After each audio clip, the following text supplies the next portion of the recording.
Good morning. So, I need your help. Starting in April, I'm going to do a series of shows which will actually end our third season of Political Paula. And they are shows that I promise you, every single one of you will want to watch and share. Because these shows are something that I believe every one of you has either experienced what I'm going to talk about or will experience it at some point in your life. It's going to be about medical care in America, not health care per se, but medical care. How family practices now owned by corporations are changing the way they give you your health care, where quantity instead of quality is now the rule of the day. I have a very personal story that I will share with you. I can't share it with you now. Legally, I can't because we're still in the process of, seeing this nightmare that I've been through since January 11th, the last 3 months. I have been in a nightmare quagmire, finding my way through these twists and turns of medical billing, medical coding, doctors timing out their patients, and the association between health insurance companies and your medical providers. I'm still dealing with this 3 months later. But I do have some homework for you. So take notes. Get your pen and paper out. First of all, I will not mention your name. You tell me your personal experience. Your name will not be mentioned. Your location won't be mentioned. And your specific doctor's practice or hospital or healthcare company will not be mentioned. Okay? So your privacy will be kept. That's very important to me. It always has been. And I think if you look back on my shows or you talk to people who have told me their stories, when they ask me to keep a confidence or keep their names out of it, I do it. Okay? It's not always easy, but I find a way to do it. So your privacy will be protected. So, first question. Have you noticed a change recently in what you used to think of as your family doctor, your family practice, that practice you might have been going to for 20 years? You noticed a change lately? The first change you might notice is how they answer the phone. They used to say, doctors, good morning, XYZ family practice, how may we help you today? And now they might say, UPMC Pinnacle Health, doctors XYZ, how may we help you today? You hear that, that means that your family practice is now a corporation. They are owned by a corporation.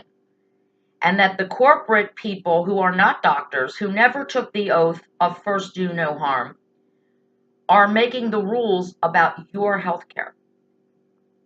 They're deciding how long the doctor can spend with you. They're deciding how long you wait in the waiting room because your doctor has to overbook in order to get the quantity of patients in an 8-hour period the corporate bosses require for that doctor to keep his job. That's how corporate medicine works. So if any of you have experienced changes in the way you're treated by what used to be a great, highly rated family practice since a corporation has taken over, tell me your story. I know for a fact it's affected us personally. The family doctor we used that was very highly regarded is now having reviews that are in the toilet since UPMC Pinnacle took them over. It's destroying the practice. It's destroying the trust that patients have with the doctors. And it is destroying the quality of care that patients are receiving. If you have noticed longer waits in the waiting room, let me know. If you say, hey, I work, I have to take off work to go to the doctor's office. So I schedule first appointment of the day so I can get to work by 8:30. You schedule 7:30 appointment. You walk in, there's 8 other people in the waiting room, all with the same appointment. And you're like, what the hell? How many of you have spent 45 minutes in a waiting room when you had a scheduled appointment at a family doctor's office? Come on, they can't have that many emergencies. They're overbooking. So please share those stories with me. How many of you have paid a medical bill without ever asking if it was a legitimate bill, if it was correct? It's easy to do. Everybody does it. You're not stupid. The problem is the health insurance companies and the medical providers think you're stupid or busy. Because both, and when I say stupid, I'm sorry. I don't mean to call you stupid. I mean that you are not educated, as I have educated myself, on what you actually are supposed to be getting for the annual exam, for your mammogram, for your pap smear. You don't know, and they know you don't know, so they just bill you whatever they want. This again has to do a little bit with corporate, but it also has to do with the doctors thinking, I'm a doctor, damn it. I do need to belong to a country club. I do need to have a mansion in a neighborhood where most you and I, if we even drive in that neighborhood, we're getting arrested. I want a beach house. I want a vacation home in Italy. Whatever. And what's happened when government got involved under the Affordable Care Act, and I don't want to go too much into this because it's going to be in the show, but what happened is doctors saw that they weren't getting paid what they believed they were worth. So they overbill. So that when you see your billing and it says the doctor billed $500, but good news, Mrs. Luciano, you only have to pay $50. Well, that's good news. Except the problem is, I didn't get a $500 medical exam. And I shouldn't pay the $50 because it was covered under the Affordable Care Act. I shouldn't have paid anything. So how many of you just get a bill and think, well, thank God for insurance. If it weren't for insurance, I'd have to pay $500. During one of the shows in this series, I will let you know that, believe me, without insurance, you would not pay $500. Nor would the doctor dare charge you $500. They'll charge the insurance companies. And then the insurance companies will say, that's too much money, this is what we'll pay you, and then we'll let the patient pay the rest. We'll give the patient a copay. That's how they're doing this now. So basically, the real question, I guess, is how many of you have ever questioned a medical bill? And how did that work out for you? I have the time, because I don't have a full-time job, to question any bill we get, and I question all of them. Because I also read the entire booklet that the insurance company sends me. I know what benefits I have. I know what they're supposed to cover, because I have the time to do that. And I also read the Affordable Care Act cover to cover, and I know what they guarantee for American citizens who have health insurance and pay the premiums. So I know all this. How many of you know? How many of you can say, I got this bill, I don't think it's correct? You should know. But they count on the fact that you don't. And if the copay is low enough, you're not going to question it. That's going to be part of the series. I submit to you, you do need to ask questions. Especially if you believe that you are being overbilled. Now, one of the series title, one of the shows will be titled Overbilled and Underdiagnosed. How many of you have been to a doctor and you know there's something wrong with you? And either the doctor poo-poos it or he diagnoses you with something else and gives you a script. And the script makes you feel worse. You still have the issues.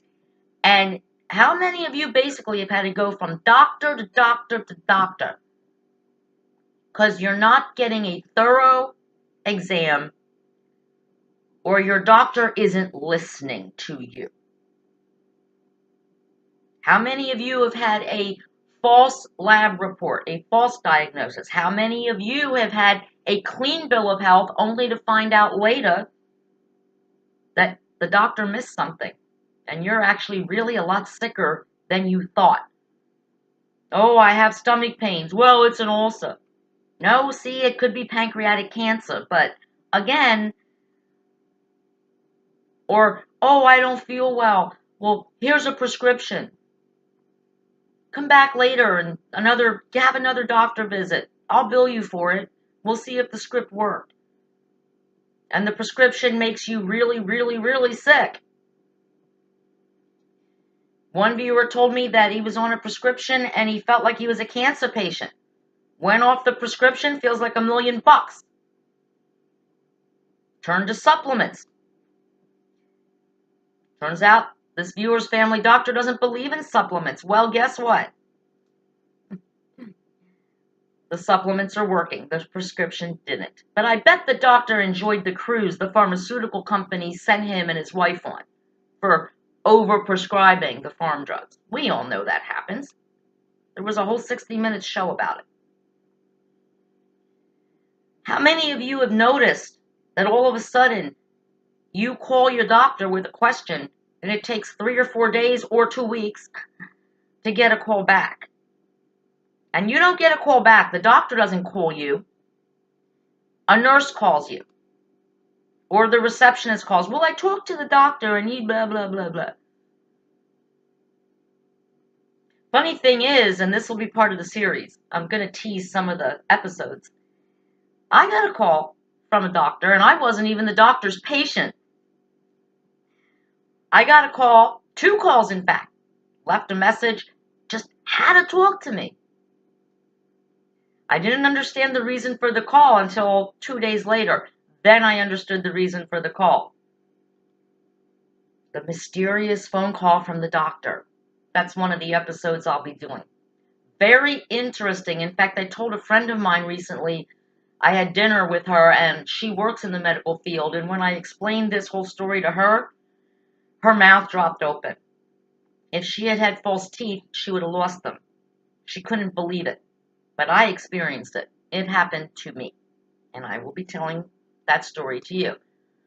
So yes, how many of you, all of a sudden, your doctors don't return calls?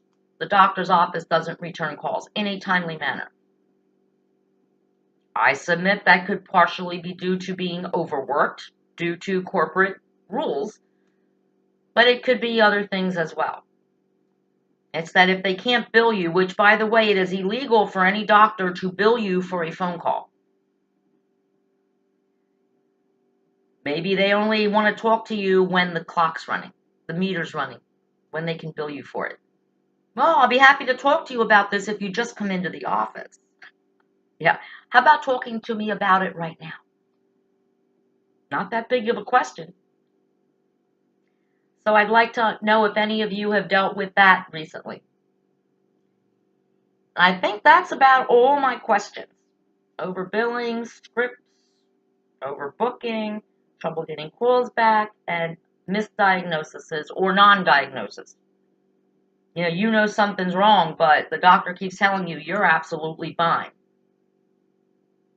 Maybe you're depressed. Here's an antidepressant. Ooh, honey, we're going on a cruise. So these are the questions I'm asking you, and then I'm going to deal with I'm going to let you know my personal experience as much as I can. If this was my health, I would talk to you about it all day long because I'm an open book.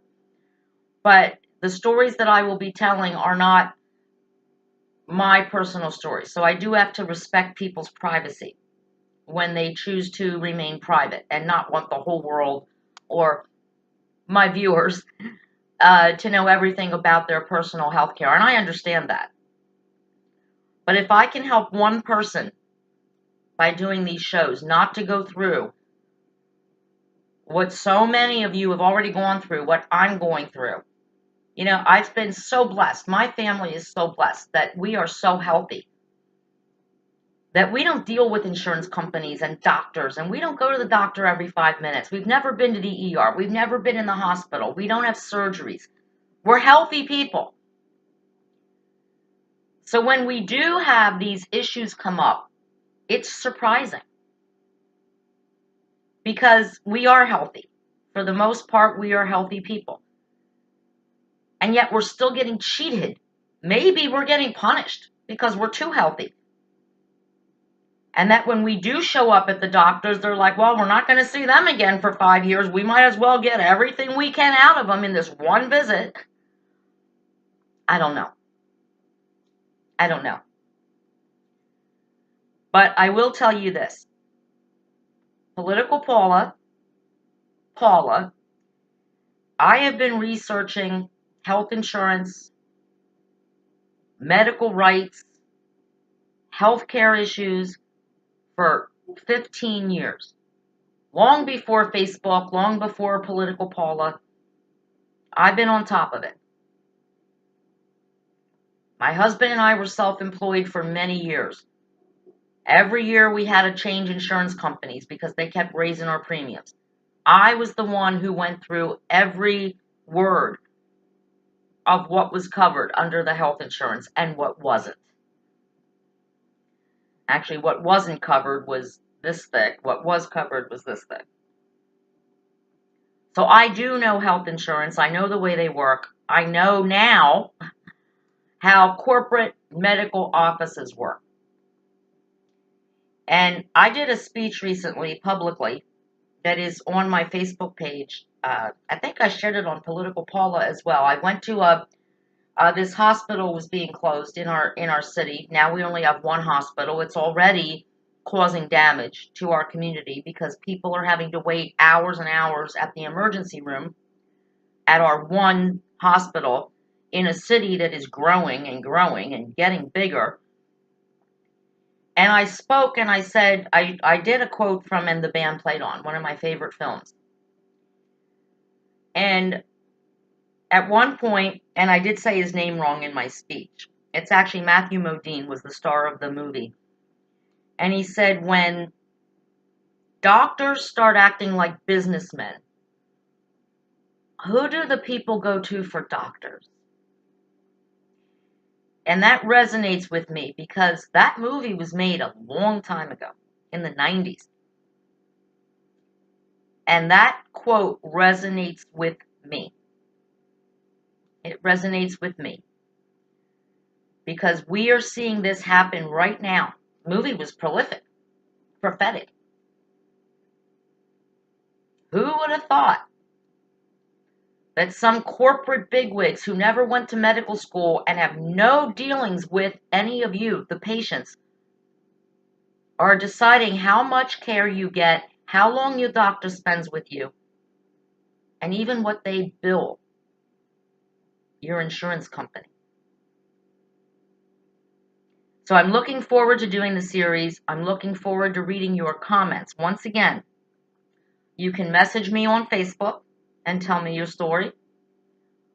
My YouTubers, I think there's a way you can message me on YouTube, or you can send me an email. And in the comments after this show, I will give you my email address. It's paula@toosimplified.com. But it's actually this way. Now, let's see if we can do it. Paula@toosimplified.com. Okay. There it is. Can you guys read this? Paula@toosimplified.com. That is my personal email. So if you want to share your stories, please do so. Also, I am at Political Paula on Twitter. I know you can message me there. So please share your stories with me. I can't wait to read them. And I'll see you back here Thursday for a show I am actually doing on my take on the college bribery scandal. I'm sure you can't wait to hear that one. But until then, please be cautious, be knowledgeable. Don't let these doctors and corporations and insurance companies screw you out of your hard-earned money. You know, for some of us, we got lucky. It's like $75 or $50. But for others, it's $200 or $500. And it's all fraud. It's overbilling. It's bad coding. The doctors know it. The insurance companies know it. You don't know it. But I'm going to make sure now that you do know it. Because it's an unfair playing field. Doctors know, insurance knows, you don't know. And it's your money that they're overcharging for. It's your money. And they don't care. You are paying more money for less care. They don't give a shit. As long as they can keep living their happy little lives. Political Paula, out.